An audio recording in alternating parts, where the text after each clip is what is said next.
Let me tell you that the IUCN, as kind of the centerpiece and lead organization of global conservation movements, all of them.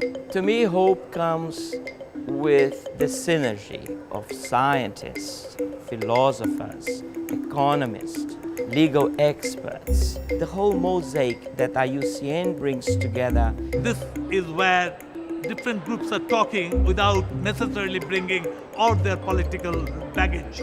Coming from government to something like this, there's the opportunity to share conversations and stories and methods of undertaking nature conservation with other nation states, but also with a broad range of NGOs, not just environment NGOs, but industry and other sectors as well.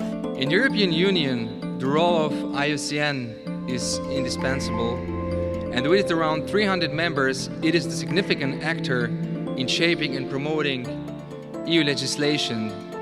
The Congress has given me two types of interactions. One is to renew contacts with existing partners and explore future opportunities for collaboration, but also to bridge the gap with people who are perhaps a bit more distrustful of the private sector, and for both them and us to realize that we're actually all in the same boat and we're all trying to get to the same objective. The Union is a unique knowledge hub when it comes to sustainability, far beyond the question of conservation of nature.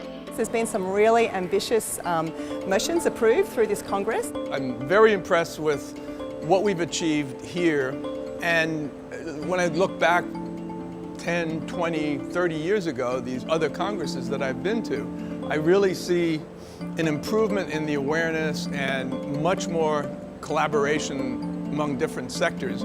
It's encouraging and indeed significant that IUCN has shown a commitment to engaging the membership on critical topics of importance, and that the Union is scanning the horizon for strategic and emerging opportunities. This is more than mapping or assessing or developing transparency.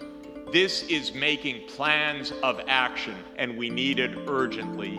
And I believe that IUCN has a unique voice to get that underway. The IUCN has provided the data that is crucial to knowing where we are in the race to save biodiversity before it's too late.